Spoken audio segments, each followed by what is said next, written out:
Hello, everybody, and welcome to the LineStar MLB DFS Slate Breakdown.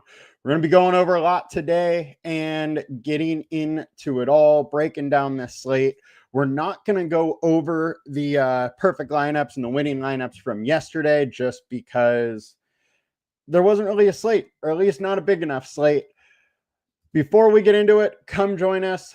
I'm your host, Tyler Wiemann, but come join us at LineStar. $39.99 per month gets you access to all we do, the props, the DFS. You get it all. Get some.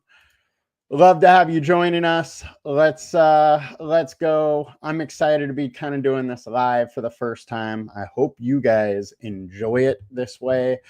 Want to just change it up a little bit and, try something a little bit new here and see if it works for everybody. So let's get into it. We obviously have a lot to go over today. There was a big time trade news. And with that, I kind of want to give a little disclaimer that there could be a lot of lineup changes throughout the day as we don't really know who is going to make it in time to play today. I mean, Houston made tons of changes, and what their lineup is a little up in the air right now. Same with the Padres, same with several teams. So some of the data that I'm talking about will change throughout the day as different lineups come in. But it is an interesting talking point today. We'll get into it right now. We're going to start with our highest owned pitchers of the day. And starting off on DraftKings, 25% owned Gavin Williams. Look, guy has been extremely good this season, 3.62 ERA. He has 8.88 Ks per nine, but that doesn't tell the entire story because at home, his K per nine rate is much better. He's averaging 58% more fantasy points at home. Over his last 20 starts, he's at a 4.88 FIP. So he's been getting a little lucky with this ERA, but all in all, I think he's a pretty solid pitcher. The K rate, 24% over the last five starts is solid, 3.54 FIP over that span. His StatCast data is a little bit scary with averaging, 43% fly balls, decent amount of hard contact. But again, he has just been much better at home. So I'm much more willing to trust him at home. And opposing K rate 23.7 with a low average, decent ISO. So he's going to have to miss some bats or just not let guys on base to, limit those runs. The BVP data with only 33 plate attempts. I don't want to go into that too much as just a small sample size, but a combined K rate at 23.8% versus Minnesota, who literally just sold off everybody, and at only 7,800 is very interesting to me. And on DraftKings, I definitely think you should probably have some.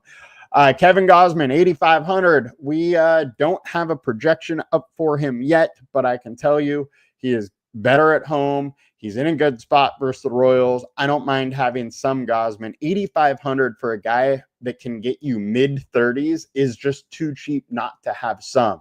Now, if he's really coming in at 24% owned, I think that is a bit high. And I'm not going to go too heavy on him, but his salary absolutely warrants some playing of him, and I'm going to have some. Next, we got Robbie Ray. 8.8K. We got almost a 17-point projection. Consensus is at 17. He's 23% owned. Now, this is an interesting one because the Mets, they just kind of sold out once again, going all in to try to make a run in this playoffs. They have been poor versus lefties. Over the last 20 games, 184 average, 143 ISO, 270 WOBA, 23% K rate. Now, some of this is going to change throughout the day as, they get guys that are available today. But I'm absolutely interested in chasing some and trying to beat up on this Mets lineup a little bit. I don't absolutely love their home, and the fact that they did the Mets did go out and try and get some extra help. Maybe that re-energizes them a little bit, but I'm going to be interested in having some Robbie Ray. The ceiling is there. My worry for Ray is the fact that over the last 5 starts, he's a 5.24 FIP. He has been struggling a little bit lately. That K rate is also down at 19%, and his walk rate is at 4.1 per 9. The issue with Ray throughout the years is he walks too many batters. And when that control is a little bit off, things can really get away from him. And that's kind of been what's happening lately. So hopefully he's able to dial that back in a little bit. And I have some interest in Robbie Ray today. Next, let's get on to Hunter Brown, 10.5K, 16.5 point projection, 17.85. or 8.6 is the consensus, and he's 21% owned. He is the highest price pitcher today. He has been amazing throughout the year. Over the last 20 starts, he is a 2.98 FIP, 4.07 over the last 5. So he has struggled down the stretch a little bit. With that comes a 5.54 ERA over the last 5. So he's been getting a bit unlucky. His K rate's still solid. He allows a ton of stolen bases, but it's really his control has been off a little bit. If he's able to dial that in, I think that K rate comes back and the upside is there. This matchup versus Boston is not an easy one, though. They've been hitting very well lately. They got power. They got a lot of bats that can do some damage. So while I am very interested in Ray, I think the upside absolutely, Brown, the upside absolutely supports his price. I am a little worried. Boston's good. He's been struggling. Doesn't mean he can't get it right now, but he is 10.5K, and there's a lot of pitchers today. I'm going to have some. If he shows up in lineups, I'm totally fine with it. But of the high-priced pitchers, I'm probably going to have a little less of him than anybody else. Next, we got Logan Gilbert, 10K. We got a 20.45 point projection. It is around the tops as far as value for us. He has the highest consensus projection, and Logan Gilbert at home has just been an absolute stud. He averages 61.6 more fantasy points per game at home, and I'm absolutely interested in him this spot. I absolutely love this guy at home, and he's been dealing lately. 3.3 FIP over his last 20 with a 35% K rate. Over the last 5, 2.54 and a 34% K rate. He is extremely good. The splits are a little bit tricky for him today, as they do have a high ISO, high WOBA, solid average, but at least they're striking out at 22%. But the team BVP, they're hitting 179 off Gilbert. 173 ISO. He's allowed 6 home runs, so he can give up the long ball, but also a 25% K rate and a super low WOBA. Combined K rate 28.2 is super interesting versus the Rangers for me. Rangers have been hot, but I'm all in on Gilbert. He is one of my favorite plays today. Next, we got Nick Pivetta. You all know I'm a homer. I got love for my Padres, but Pivetta at home, like Gilbert, has been very, very good at home. He's averaging 41% more points at home. Got love for you, Gil Ticket. Thank you for joining. Absolutely appreciate it.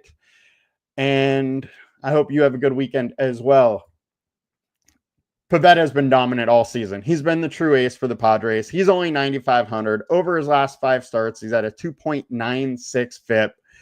The team made a ton of strides in, at the deadline, brought in a ton of help. He really needs to go 6 innings and the game's over. If he has a lead after 6 with this bullpen, the game is pretty much over. I'm absolutely interested in Pivetta. The ceiling is sky high. His StatCast data is fine. The splits versus St. Louis are decent. 245 average, low ISO, low WOBA, K rate's low. That's the one thing. with this matchup. But I love this spot just because the issue with Pivetta has always been he's going to give up a few hard hits.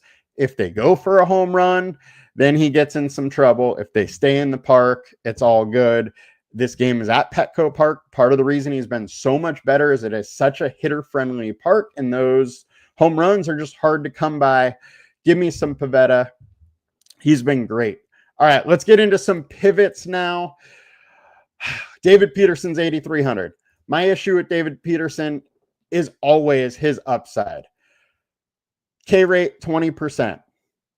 Over the last 5, K rate 18%. The guy has mid to low threes FIP. He's been good all season long.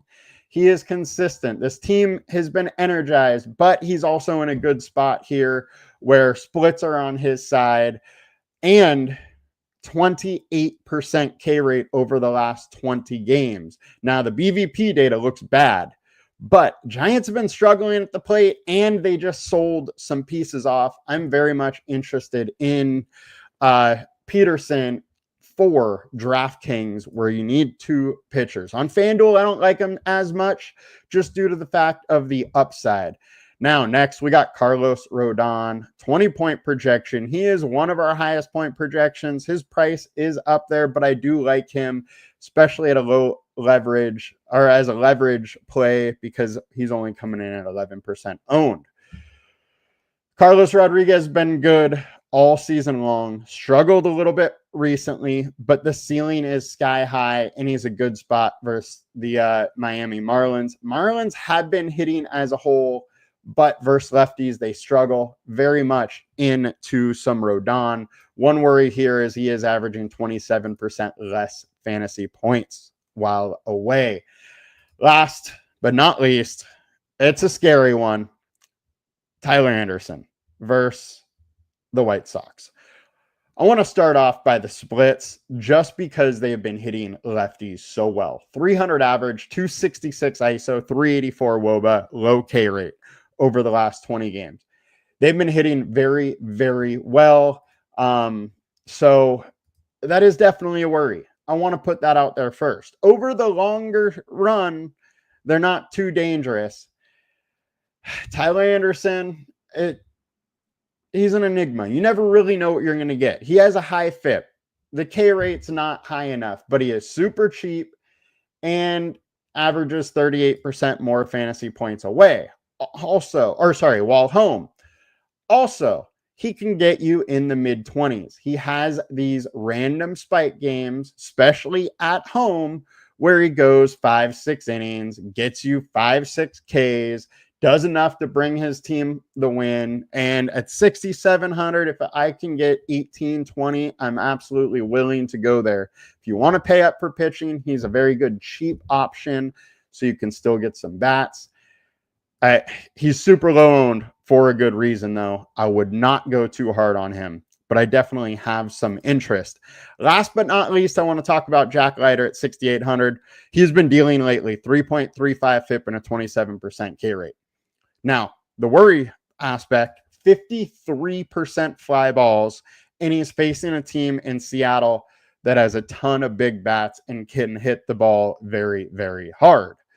But they can also strike out a lot. This new Seattle lineup is going to be so boom bust that at 6,800, Jack Leiter does have some interest, and I don't mind getting a little bit. Now let's check out FanDuel real quick, just see what we got over here as far as our pitchers before we head on over back to DraftKings for some stacks. So our high owned over here is Logan Gilbert. He's 10.2K, 37% owned. He should be the highest owned, but I very much like him and don't mind getting plenty of him. Robbie Ray, Carlos Rodon, both fine in their spots. If the Mets continue being bad versus lefties, only 9K for Robbie Ray is extremely interesting due to that huge upside. Joe Ryan versus the guards, we didn't talk about him, but this guy has been very, very good. We got a game total of only 7. I don't mind going here. There's a huge ceiling, and he's going low owned. Pavetta fully in play, but you got to pay up for him a bit over here. I think Gavin Williams at 8,800 is a big time leverage play just because he can get you 50 plus. Don't love paying 8,800 for him, but I still think he is one of the better plays on the slate on FanDuel. Now, let's get into some stacks. We'll start with our high owned stack. Trevor Osborne just asked, is there a loan stack that I like? And we will get to that. I absolutely do have some. We're going to start off with the high owned stacks. That is Pittsburgh and Colorado. No surprise. Everybody is going to be playing a Colorado game. It's a over-under of 12.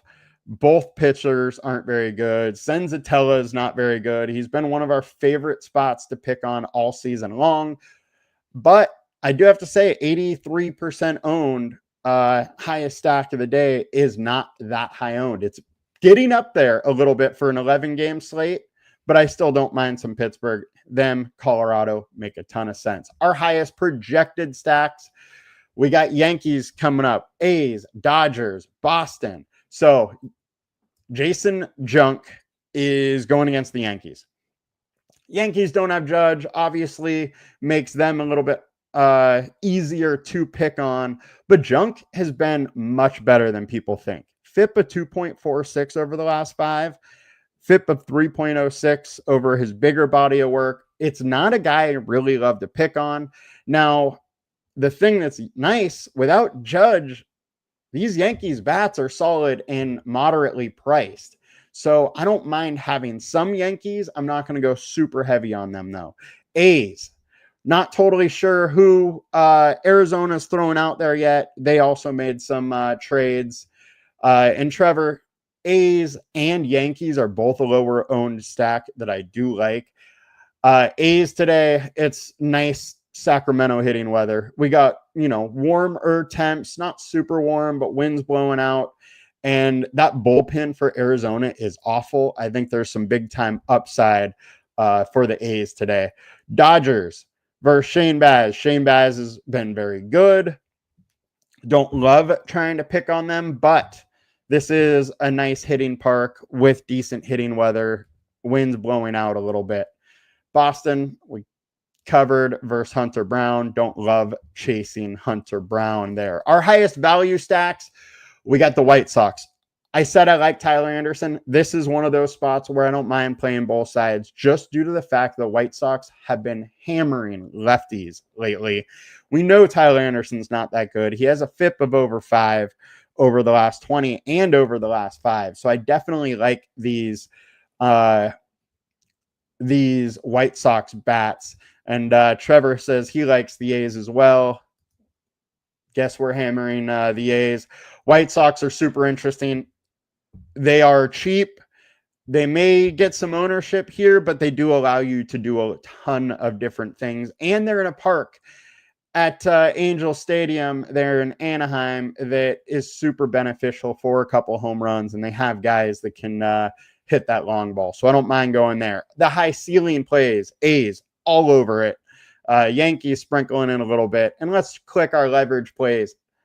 Seattle versus Jack Leiter. Look, Seattle's going to kind of live and die by the long ball. And with that, I don't mind some stacks, especially going smaller stacks with them. And I say that just because with so much emphasis on the long ball, that's where most of their runs are going to come from. It's going to come through, extra base hits and home runs. And when that happens, if they score 10, it's very realistic that only, 2 to 3 guys kind of do most of the work. And Trevor, thank you for saying that. I'm glad you enjoy LineStar app. Please give us reviews on the app stores. It helps us a ton. Appreciate you showing your support as well. Next, we got Toronto popping up versus Waka. Waka is a boom bust pitcher. He is better at home. Yeah, he's better at home. He's away in this spot where Toronto also hits much better. I think they're an interesting play. They also made some deadline moves, so we do need to see that updated lineup for them, but they're an interesting play. Let's click the teams tab to round this all out today. Our highest implied team totals obviously go to this Colorado game. 6.3 for Pittsburgh. Colorado's at 5.7. Game total 12. It's a huge game total. I absolutely have a ton of interest there. Next, A's at 4.9. I think they're the dark horse to possibly take out them. I have a ton of interest in the A's. The Angels, not totally sure who's going to go pitching wise yet, but that White Sox bullpen is beatable. There's home runs at that park. Dodgers are obviously always in play as they just seemingly always get 5+ runs. And then Arizona, 44.6. They still got plenty of bats that can get it done. Their offense is obviously much worse, but they're going to be very cheap. I don't mind throwing some Diamondbacks in there versus the A's with a good hitting park. Yankees versus junk, don't mind a little bit. White Sox, we talked about. Tampa Bay, 4.3 versus the Dodgers and Clayton Kershaw. This is not your father's Clayton Kershaw anymore. While he is still good, can still get it done, I don't mind picking on him a little bit. And Tampa Bay has been good, and they're at home in a hitting-friendly park. Toronto, don't mind getting some. San Diego Padres, this lineup could be totally different. The Padres 8 and 9 hitters this season had a WR plus that was extremely low, like well below the average. That should change now. Makes the offense as a whole so much better and just way more potential for runs. Now, Libator, Pivetta are both solid. Libator, 3.61 FIP over his last 20 starts, but 5.18 over his last 5. So I have some interest in Padres, but I don't want to go overboard. We talked about Seattle, Houston versus Criswell. Don't totally love it, and the wind is blowing in Boston. If we go way down here, my interest would be Minnesota Twins versus Gavin Williams because he is a little bit boom bust. And that's going to do it for us today, guys. I think it's a fun slate to get after. I wish you guys the best, and I will be coming back in a little bit for the prop show, probably about 11 o'clock. I'll have that one ready to go. Hope you guys have a great day. Let's win some money. Talk to y'all later. Please like, comment, and subscribe. Helps us a ton. Peace.